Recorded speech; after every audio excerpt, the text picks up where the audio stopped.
You are now listening to theGrio's Black Podcast Network, Black Culture Amplified. What's going on, everybody, and welcome to Dear Culture, the podcast for, by, and about the culture. I'm your host, Panama Jackson, and it's 2023. We're celebrating 50 years of hip-hop, which means we've had lots of guests and people who are on here talking about the culture, or just talking about any facet of it, right? Like, I'm a hip-hop head. You know, I got my MF Doom mask in the back behind me. You know what I'm saying? That strangely, nobody has ever mentioned yet. No matter how many people have had on here, nobody's ever pointed out the mask. But, you know, hip-hop heads unite. And in that vein, we are joined today by Mickey Factz, who, let me see, how can I break this down? He is both an artist, he's an entrepreneur, a producer, 2009 XXL freshman cover, part of that class, a prominent feature of a recent blog era podcast that was doing numbers, that was very, like for people like me, for whom the blog era is very significant, you were prominently featured in that. And you are the founder of Pendulum Ink, which is a rap school, which is what brings us here today. And I'm very excited to talk about that and all that comes with that. My brother, welcome to the show. How you doing today?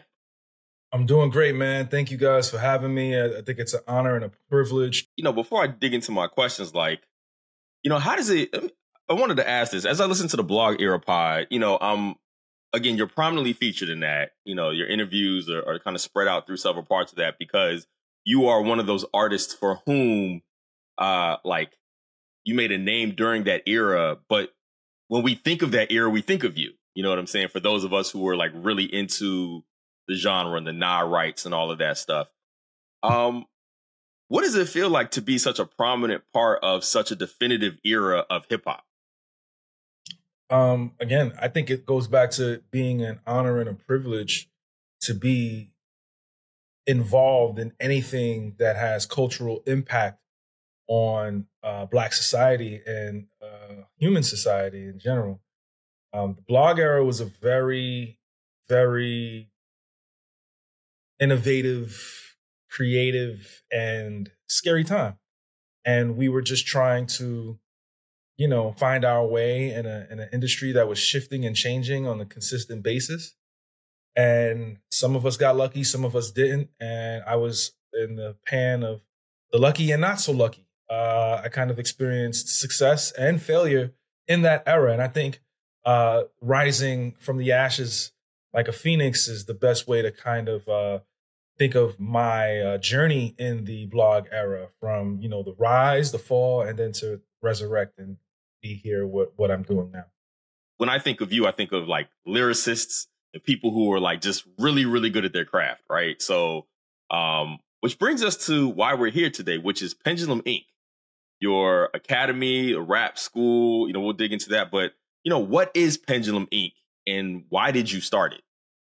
Pendulum Ink is a school for aspiring MCs to not only learn the business of music, but also to improve their craft in different literary devices, as well as songwriting, flow, delivery, cadence, in rhythm and style, and multisyllabic, shadow boxing, and different techniques that we've started here at Pendulum Ink in our rap tech and advanced technique classes, as well as the mental health side in our rhymecology courses. We do everything here that you would want in a school. I know there are a lot of schools that have had courses that maybe one course in the entire, you know, course track that's just reflective on hip hop. Like, you know, Dr. Dyson, who did his Tupac course. It was just that one course at that entire college. You come to our school and you have the access to about 11 to 12 different courses for you to take here at Pendulum Ink. What kind of courses are those? I mean, I know you have classes on advanced techniques, but like what are students at Pendulum Ink learning, and what are they like? What is the goal for them to get out of it by the time we finish? Which I really want to talk about what it looks like to finish, you know, your courses or whatever. You know, you finish your time at Pendulum Ink. Well, yeah, I mean, we offer a robust curriculum for our students. It's 8 months. Everything is virtual. We do everything on Zoom. We save and archive all of our content via Dropbox and YouTube. We have advanced techniques, rap techniques, rhythm and style, advanced rhythm and style. We have rhymecology, which is our mental health course. We have our pendulum songwriting, which is our songwriting course. We have criminology in hip hop taught by Professor Panama Jackson. We have visual aesthetics in hip hop taught by Professor Joe Stu. We have hip hop according to finance taught by Professor Jean Luca and Professor Chris Stevens. We have the evolution of rhyme taught by Professor Jeff Walker. We have the content corner, which teaches MCs how to, do and put out content. We have debate teams, and we also have Battle Rap 101 taught by Professor Chilla Jones. I also teach the business class, and I bring in different people from different facets of the music industry to come in and give their expertise in that manner, as well as a showcase class where we have different people from the industry that can come in and critique MC's music throughout that particular class. It's so fascinating to me. I mean, genuinely fascinating for a couple reasons, and we're going to get into some of that. So I want to talk about the rhymecology class, which is the class that mental health is an aspect of that class. And I listened to it's not the episode, but I guess it was a master class with Fonte, and I heard that they used one of the verses from one of his songs. Is it on Charity Starts at Home? I can't remember what album it's on, but they used one of that to kind of talk about like how in depth he gets with his discussion about his own life as a way of springboarding into discussing mental health. Like, mental health is such an important aspect of culture. We talk about it a lot nowadays, it seems, in culture. Like, everybody's interested in self-care and ensuring like the best effort of self. Like, what does that class, like, what is the focus of that class in terms of mental health? Like, what are the students aiming to get out of that? What are you all aiming for the students to get out of that class? Well, when you think about our core classes, right, which is the 4 main courses that we have at Pendulum, which is rap tech, advanced techniques, rhythm and style, and advanced rhythm and style. We break it up into writing and flowing, right? So rhythm and style is obviously flowing, and then rap tech and advanced tech is actually writing and writing at high levels. We don't want people to come in and just be these people that just have this great cadence and that's it, right? And we don't want people to come in and just be these syllable robots. We want to actually have people come in and express themselves, right? And allow themselves to be vulnerable. And the only way we can do that is with a therapist who's also actually an MC.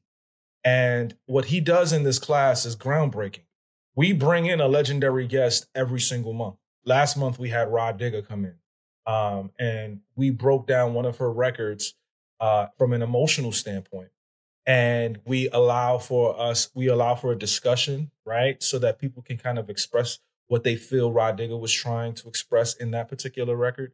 And then we don't emulate what she did, but we experience what we've experienced through her sound bed, right? So for instance, when we had Method Man in class. It's a beautiful task. It's like I get excited looking for that word or looking for that entendre.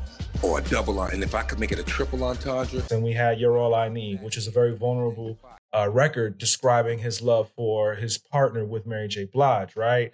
We would say, what are the things that we need to survive, right? Is it somebody we love? Is it the air we breathe? Is it the home that we stay in? Is it a family member that we need to take care of? What is it? And we need to express that. And we allow for MCs to express that via writing, and then they get a chance to perform it in the class while writing it. A lot of our students cannot miss this class. It is a mandatory class for everyone to take once a month. So it's basically a therapy session that we give them through hip hop. And they express themselves. We've stopped a divorce. We've stopped a suicide. And we've helped so many people cope with the loss of family members as well as loved ones in their lives. Yeah, that's truly fascinating, especially because, I mean, so many of the artists that I know, like I grew up on 90s hip hop, right? Like, 44. So I grew up in the 90s, like on the Nas, Mobb Deep, the J's, I'm a Southerner. So, Outkast and Ghetto Boys are kind of like my North Star things.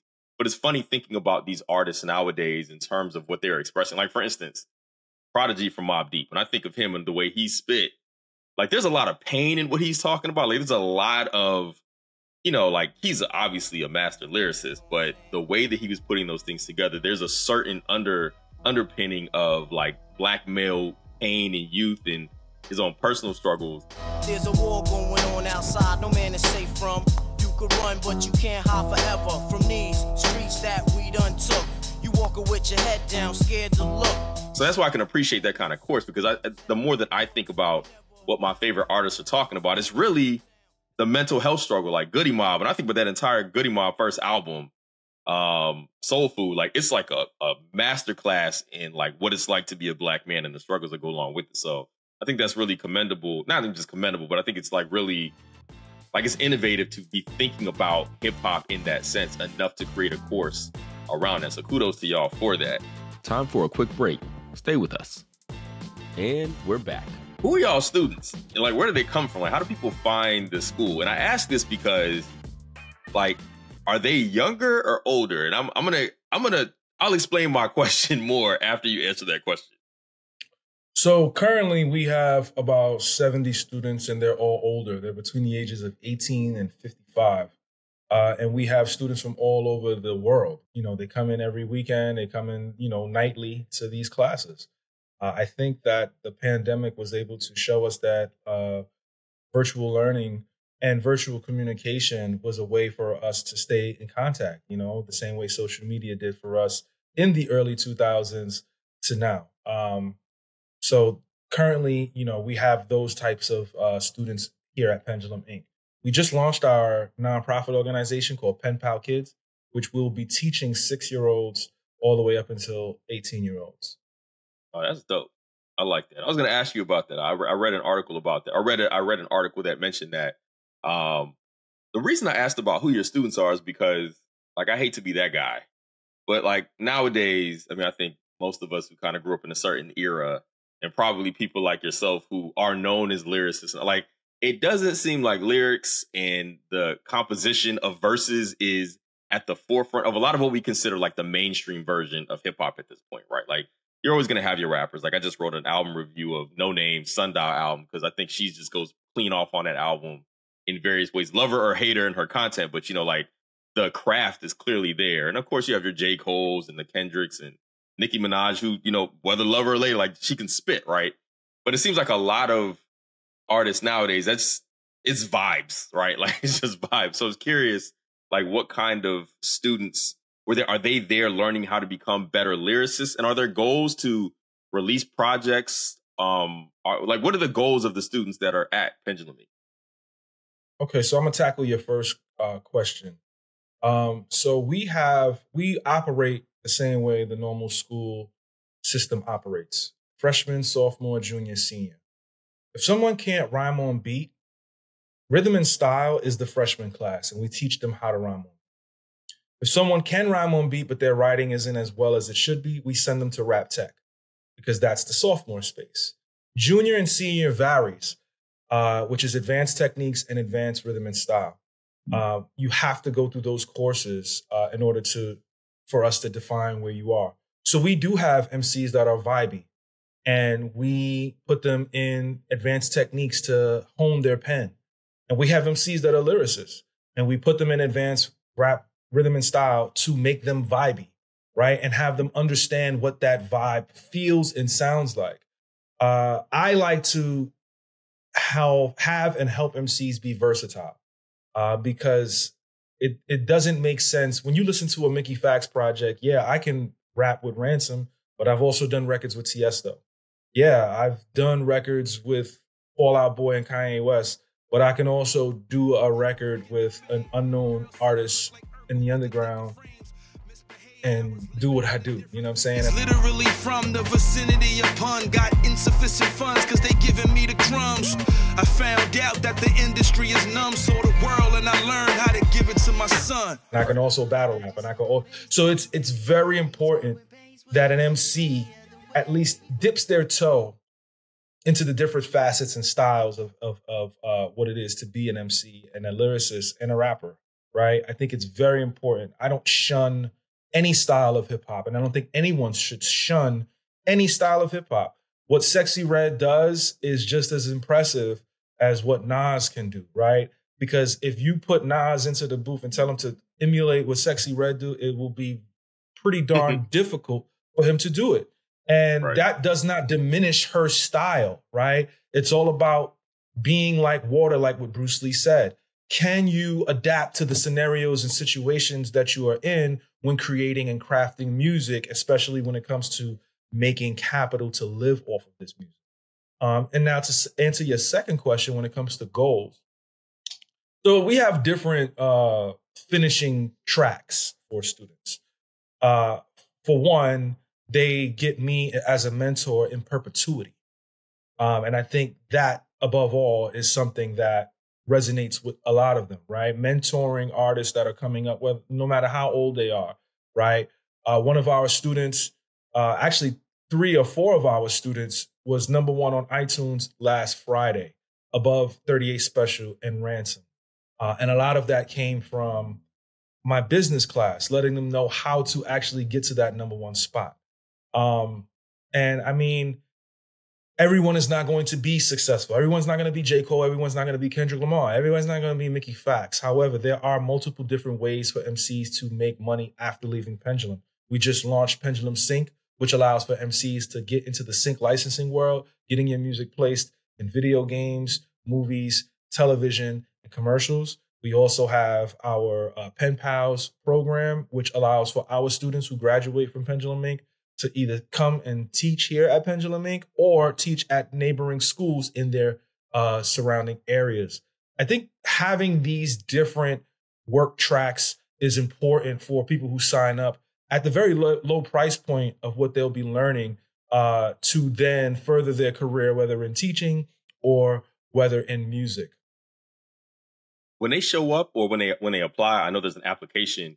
They have to send a verse, like they have to like a written verse. Like how do you apply? Well, you go on pendulumink.com, or you can download the Pendulum Ink app, which is now available on the Google Play Store as well as the Apple Store. You fill out an application, and if you're serious, we will set up a scheduled Zoom meeting with you. We will walk you through the course track. We will walk you through the MCs that'll be pulling up this year. And then we'll let you know what the payment process can be for an MC. And then after they make that first payment, then we listen to the music and decide where we can place them. We've had over 2,000 people submit applications. And, it doesn't make sense to listen to 2,000 people if only 70 people are going to sign up. As soon as you sign up, we listen to your music and decide where we're going to place you. It's very difficult to just listen to so many different artists and expect to place them if they have no intention on signing up at the school. Fair enough. All right, we're going to take a real quick break here. When we come back, we're going to talk more about Pendulum Ink with Mickey Factz. I'm Torre. Join us for crazy true stories about stars who I really hung out with, like Snoop, Jay-Z, Prince, Kanye, and the time I got kidnapped by Suge Knight. Don't miss my animated series, Star Stories with Torre, from the theGrio Black Podcast Network.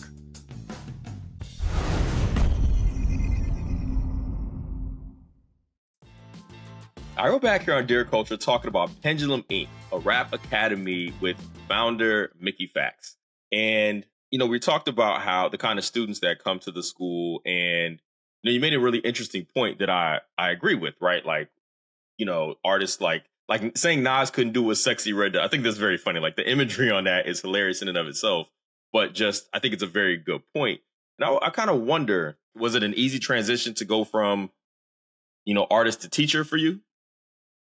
Yeah, I think it was an easy transition for me. I think everything in life, especially when it comes to experience, builds you up to the next phase of life. And I look at it like a video game, right? When you go through a video game, you have to build your skill tree in order to get to the final boss. I'm not saying that Pendulum Ink is the final boss, but for a very long time, I worked with so many different artists, whether known or unknown, specifically the unknown artists. And the ability to work with artists who want me on their records. Some of them were lyrical records. Some of them were vibey records. Some of them were conscious records. Some of them were reflective records. Some of them were party records. I had to adapt to that. And by myself learning to be able to do that, because I'm being paid a service, I got to be able to be like, all right, well, listen, I need bills paid, and they're the ones that's providing me this capital to do it. I'm going to do whatever it takes to make sure my customer's happy. So I'm going all out learning the different ways to attack a beat, learning the different cadences and pockets and deliveries and slang and inflections to be able to express myself properly on a particular record. And I think those are the artists that stick around for years and years to come after their light potentially may have dimmered. You have to be able to be fluent. And when it came to being a practitioner, I was nervous, right? The same way I'm nervous when it's time to get on the stage. I was nervous when I cut on that Zoom for the very first time to share what it is that I've learned. But as I got comfortable in it, now it's natural to me to be able to give back to a bevy of artists and, professors and teachers alike. How do you decide on the guest lecturers? I know you've had, and I listened to several episodes with Fonte, Master Ace, Inspectah Deck. You mentioned Rah Digga. I think, was it Bun B was like the graduation speaker? Or like, how do you decide on the people to bring into the fold for Pendulum Ink? Well, we definitely like to go up.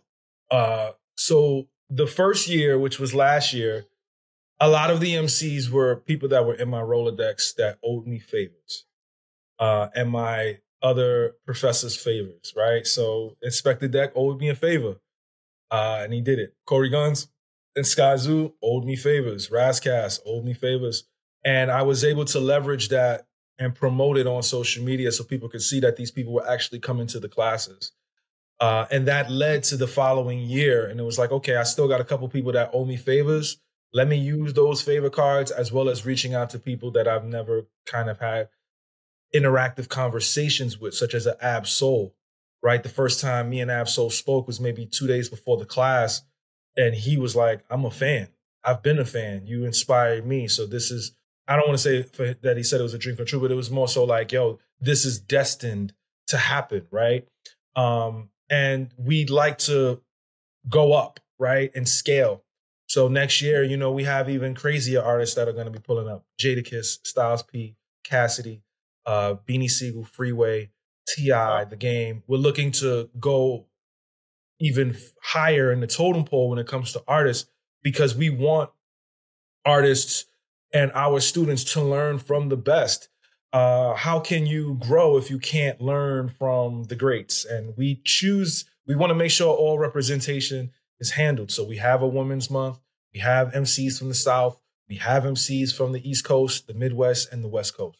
What is there, like, the artists that come into, that you ask to come guest lecture and they come and do it, like their reception to it? Because it's funny, like when I think of Inspectah Deck, right, I've always thought of him as kind of mathematical about how he puts his verses together, just in general. These wolves can talk, they tell you what the neighbors knew. The game don't change, the players do. I don't know if everybody thinks that way. So, some artists like Razcast, like people like Razcast, who are like the people that I loved coming up, that are just, like when you listen to Razcast, you're going to learn something and you're going to like appreciate the way he attacks a beat, kind of thing. I am he, and he is I, because you can't spell deity without the word die.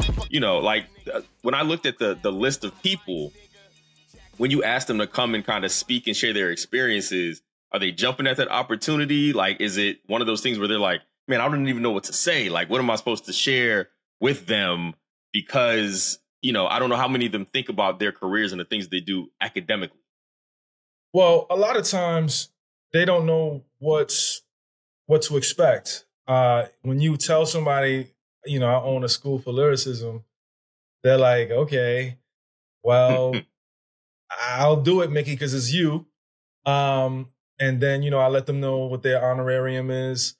They then say to me, okay, send me my flight and, hotel. And I'm like, it's Zoom. And then they're even more shocked because the honorarium is so high.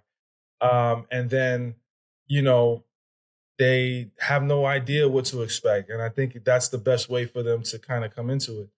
And when they finally step into the virtual class, they're blown away with not only the students, but the questions, how it's handled, the gifts that we give them at the end, and the questions that they get to, answer by the students who are basically fans.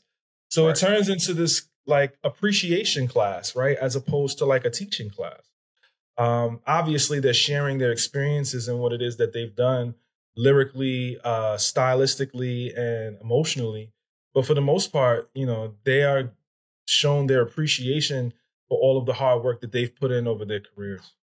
Good job. Kudos to you and your team for being able to put something together that is able to show and prove. You know what I mean? Like people, the rap school, and you bring actual lyricists into the building, not even just, but rappers in general, people who have made careers out of this, and the ability to do that is, it's proof of concept. What does graduation look like? What is graduation for your students? Well, our last graduation, which happened February 26th to February 28th, was a full weekend. And we had in-person classes. We taught with rhymecology in person. We had Antonio Reed Jr. come in and teach our business class. And we had Grip come in as our legendary guest who was signed to Shady Records. He came in and also did that class. From there, we had a showcase that night, sold out crowd, 250 people in Atlanta. And all of our students got a chance to perform one song. It was incredible. And then the next day, we had our graduation at the Gathering Spot, 4-hour event. Students got degrees. Some students got glass awards. Bun B made the commencement speech, and they all got hats and shirts that they had to wear. It was a monumental experience. And, this next year, which is the next graduation, will be in New York City at the New York Public Library, and Black Thought will be the commencement speaker. Yeah, that's amazing. One more break here at Dear Culture. We're going to come back and talk Black fashions and Black commendations, and have Mickey Factz explain to everybody how they can get more information about Pendulum Ink, and if you're interested, how you can get down. Stay tuned. The 80s gave us unforgettable songs from Bob Marley, De La Soul, and Public Enemy. I'm a black man, and I can never be a veteran. Being Black the 80s is a podcast docuseries hosted by me, Touré, looking at the most important issues of the 80s through the songs of the decade. A decade when crack kingpins controlled the streets, but lost their humanity. You couldn't be like no soft, smiling, happy-go-lucky drug dealer. You had to suppress that. It was a time when disco was part of gay liberation. It provided the information to counter narratives that were given to gay people by the straight world. This is the funkiest history class you'll ever take. Join me, Touré, for Being Black the 80s on the GRIO Black Podcast Network or wherever you listen to podcasts. All right, we're back here in Dear Culture with Mickey Factz, founder of Pendulum Ink.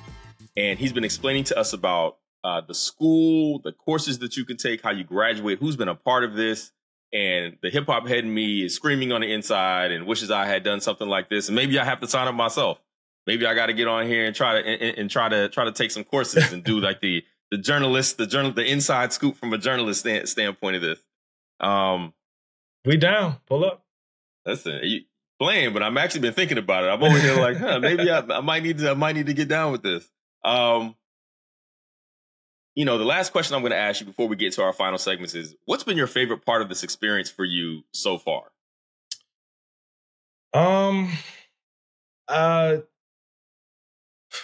That's tough. The first year was everything was new. So, seeing people shocked and awe in what we were doing has been a big kind of deal for a lot of us at Pendulum. Obviously, meeting the students in person was a big deal. And then obviously, having the legendary guests come in, like it's so many different instances where great things have happened in that interim. To kind of say that this was the best part. Every part of my job has been incredible so far because it's never been done before. So every day is like a brand new experience, if I'm being honest. Yeah, no, that's real. All right, so the final segments we do here at Dear Culture are my favorite, which are Black fashions and Black commendation. A Black fashion being a confession about your Blackness, something people will be surprised to know about you because you are Black. Do you have a Black fashion for us? Well, I mean, I guess I don't know how to swim. So That kind of makes you just stereotypically black.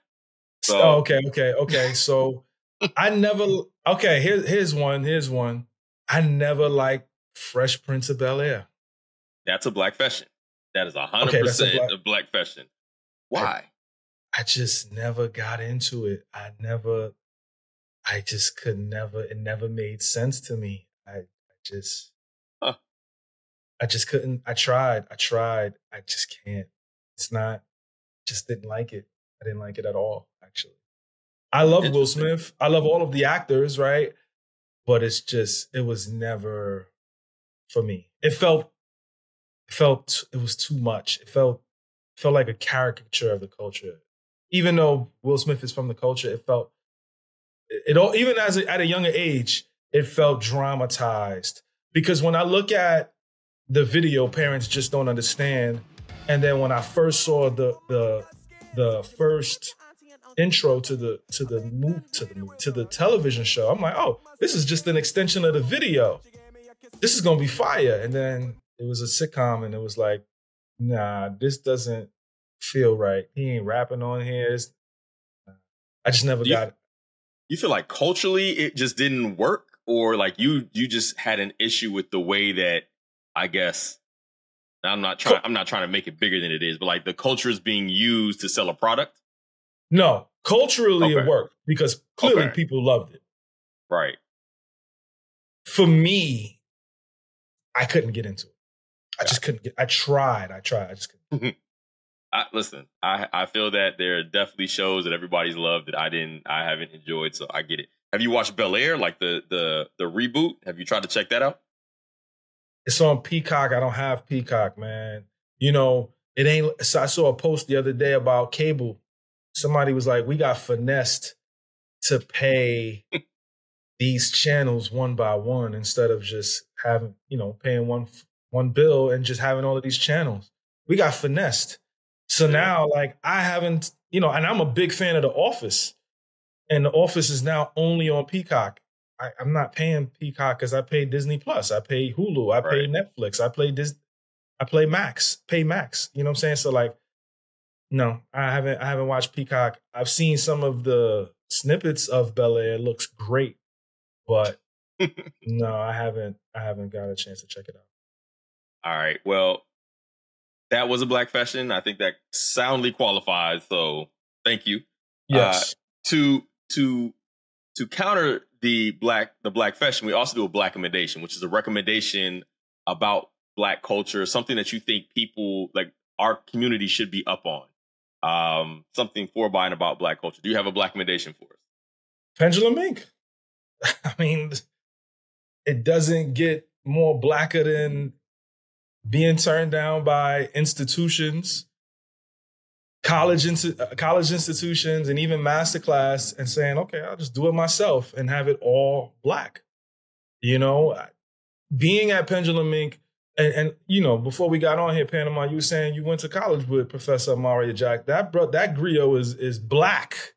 That's a black man, and he's teaching criminology and hip hop. This is culture in its essence.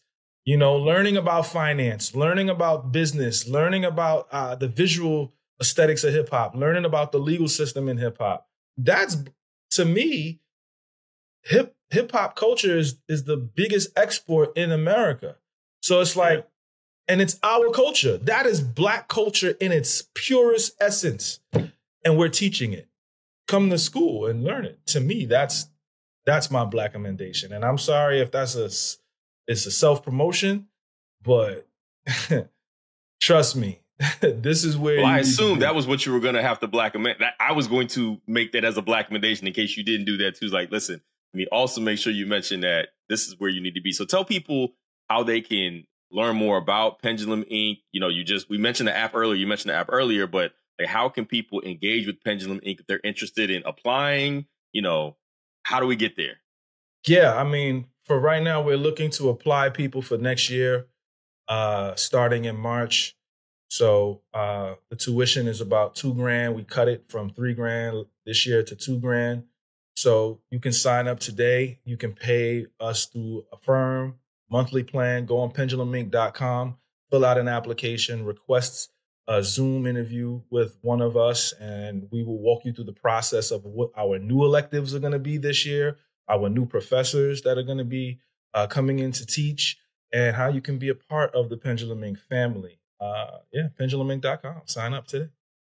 Yeah, I love it. Well, I appreciate you coming on here, sharing about the school, about, you know, how we got here, how you got here, creating this space. And I completely agree with you about like the school kind of being an amalgamation of the culture as a whole, and the ability to give back in this way, I think is, it's commendable, but also it's necessary. So, you know, shouts out to you and your team for successfully doing something that, you know, like, again, show and prove, proof of concept is 100%. Like, you got 100% on that joint right there, and I can appreciate that. So, thank you. You know, thanks for being here. Tell people where they can find you if they're looking to get more information about Mickey Factz. Yeah, you could definitely, you know, find me on twitter.com/Mickey Factz, MICKEYFACTZ. Find me on Instagram at Mickey.Factz, and on Facebook /official Mickey Factz. All right. Well, thank you for being here. Appreciate everything that you're doing, and we'll make sure that, you know, you can amplify as many people can find out about Pendulum Ink as possible, because I genuinely do think it's necessary. Thank you to everybody who's listening, checking us out. My name is Panama Jackson. Dear Culture, have a black one.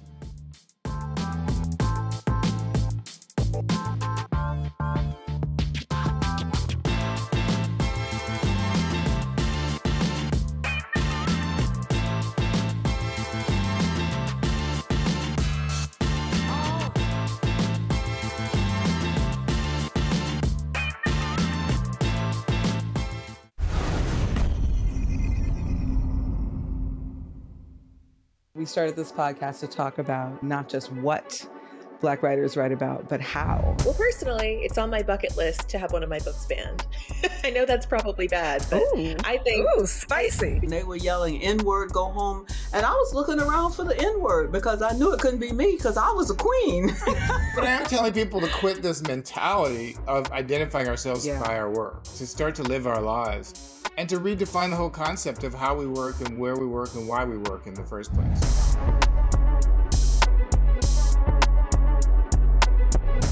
My biggest strength throughout my career has been having incredible mentors, and specifically Black women. You know, I've been writing poetry since I was like 8. You know, I've been reading Langston Hughes and James Baldwin and Maya Angelou and so forth and so on since I was like a little kid. Like the banjo was blackity black, right? Mm-hmm. For many years. Everybody knew. Because sometimes I'm just doing some Sam that because I just want to do it. An honor to be here. Thank you for doing the work that you're doing. Keep shining bright. And like you said, we gonna keep writing Black. As always, you can find us on the theGrio app or wherever you find your podcasts.